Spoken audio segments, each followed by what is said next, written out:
Chapter 16 and 17. Quick Brahma Gyan. These two chapters relate the story of a rich gentleman who wanted Brahma Gyan quickly from Sai Baba. Preliminary.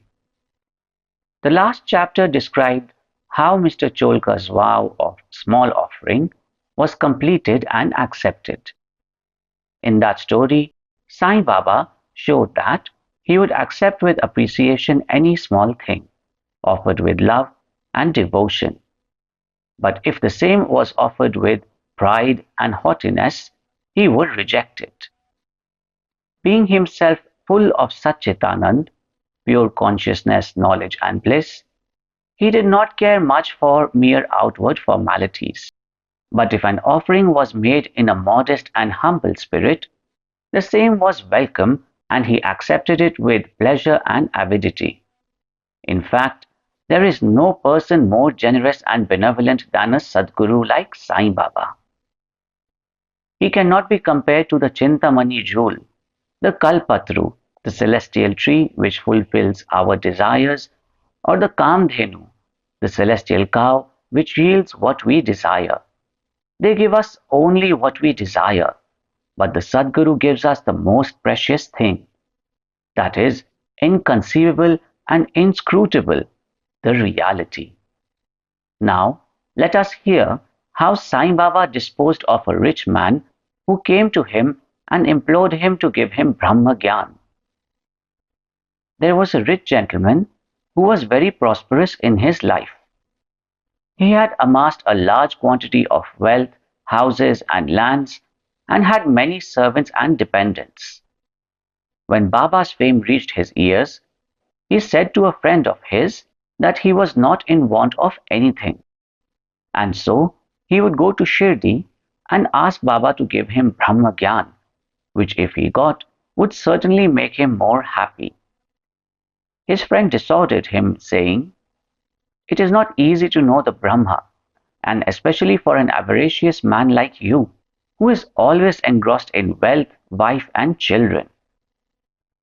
Who will, in your quest of Brahma Gyan, satisfy you who does not give away even a paisa in charity?"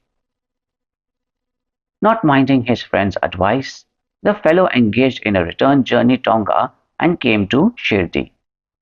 He went to the masjid, saw Sai Baba, fell at his feet, and said, "Baba, hearing that you show the Brahma to all who come to you, I too have come here all the way from my distant place. I am much fatigued by the journey, and if I get the Brahma Gyan from you, my troubles will be well paid and rewarded." Baba then replied, "O my dear friend, do not be anxious. I shall show you the Brahma. Many people come to me and ask for wealth, health, power, honor, position, cure of diseases, and other temporal matters. Rare is the person who comes to me and asks for Brahma Gyan. There is no dearth of persons asking for worldly things, but persons interested in spiritual matters are very rare. I think it is a fortunate and auspicious moment when persons like you come and ask me for Brahma Gyan. So forthwith, I show you with pleasure the Brahma with all its accompaniments and complexities." Saying this, Baba started to show him the Brahma. He made him sit there and engaged him in some other talk, and thus made him forget his question for the time being.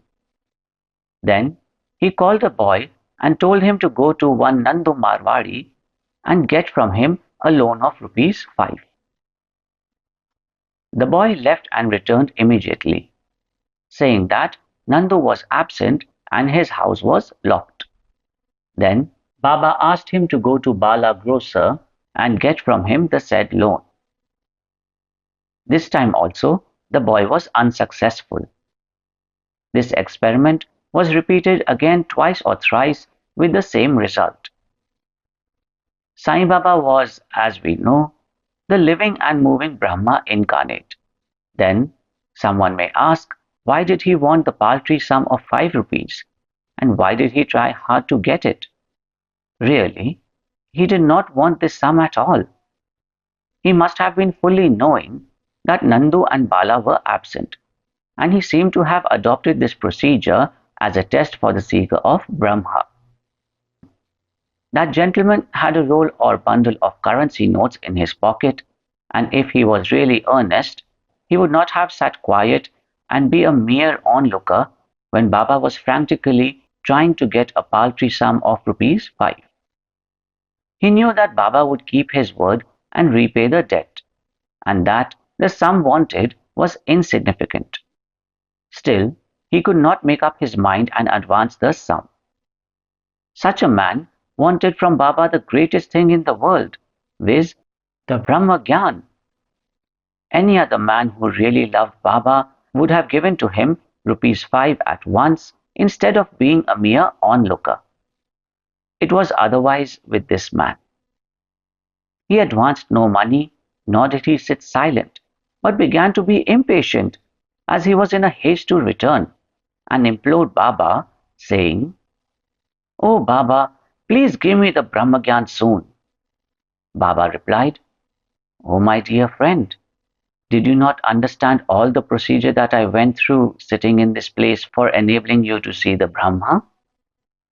It is in short this: for seeing Brahma, one has to give 5 things, that is, surrender 5 things, viz., 5 pranas, vital forces, 5 senses, mind, intellect, and ego. This path of Brahmagyan, of self-realization, is as hard as to tread on the edge of a razor. Sai Baba then gave a rather long discourse on the subject, the purport of which is given below. Qualifications for Brahmagyan or self-realization. All persons do not see or realize the Brahma in their lifetime. Certain qualifications are absolutely necessary. Mumukshu, or intense desire to get free. He who thinks that he is bound and that he should get free from bondage and works earnestly and resolutely to that end and does not care for any other thing is qualified for the spiritual life. Virakti, or a feeling of non-attachment with the things of this world and the next. Unless a man feels disgusted with the things, emoluments and honors which his actions would bring in this world and the next, he has no right to enter into the spiritual realm. Antarmukha, introversion. Our senses have been created by God with a tendency to move outward, and so man always looks outward and not inward. He who wants self-realization and immortal life must turn his gaze inwards and look to his inner self. Catharsis, eliminating all base ideas and emotions. Unless a man has turned away from wickedness and stopped from doing wrong and has entirely composed himself, and unless his mind is at rest, he cannot gain self-realization even by means of knowledge. Right conduct. Unless a man leads a life of truth, penance and insight, a life of celibacy, he cannot get God realization. Preferring Shreyas, the good, to Preyas, the pleasant. There are 2 sorts of things, viz., the good and the pleasant. The former deals with spiritual affairs, and the latter with mundane matters. Both these are open to man for acceptance. He has to think and choose one of them. The wise man prefers the good to the pleasant, but the unwise, through greed and attachment, chooses the pleasant. Control of the mind and the senses. The body is the chariot, and the self is its master. Intellect is the charioteer, and the mind is the reins. The senses are the horses, and sense objects are their paths.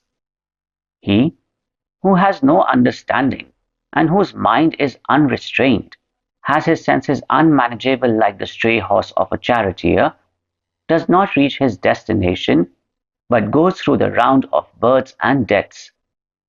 But he who has understanding and whose mind is restrained, has his senses under control, like the good obedient horse of a charioteer, reaches the destination, that is, the state of self realization, whence he is not born again. The man who has understanding as his charioteer and is able to rein his mind reaches the end of the journey, which is the supreme abode of the all pervading Vishnu. Purification of the mind. Unless a man discharges satisfactorily and disinterestedly the duties of his station in life, his mind will not be purified. And unless his mind is purified, he cannot get self realization. It is only in the purified mind that Vivek, disattachment to the unreal, crop up and lead on to self realization. Unless egoism is dropped, avarice got rid of, and the mind made desireless, self realization is not possible. The idea that I am the body is a great delusion, and attachment to this idea is the cause of bondage. Leave off this idea and attachment, therefore, if you want to reach the goal of self realization. The necessity of a guru. The knowledge of the self is so subtle and mystic that no one could, by his own individual effort, ever hope to attain it. So, the help of another person, teacher, who has himself got self realization, is absolutely necessary. What others cannot give with the great effort and pains can be easily gained with the help of such a teacher. For he has walked on the path himself and can easily take the disciple step by step on the ladder of spiritual progress. And lastly, the Lord's grace is the most essential thing. When the Lord is pleased with anybody, he gives him Vivek and Vairagya and takes him safe beyond the ocean of mundane existence. The self cannot be gained by the study of Vedas, nor by intellect, nor by learning. He whom the self chooses gains it. To him the self reveals its nature, says the Katha Upanishad. After the dissertation was over, Baba turned to the gentleman and said, "Well, sir, there is in your pocket the Brahma in form of 50 times of 5 rupees. Please take that out." The gentleman took out from his pocket the bundle of currency notes, and to his great surprise, found on counting them that they were 25 notes of rupees 10 each.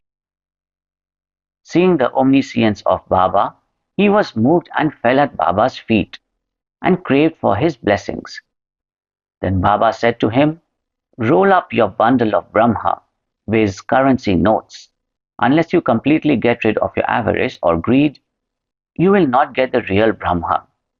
How can he, whose mind is engrossed in wealth, progeny, and prosperity, expect to know the Brahma without removing his attachment for them?"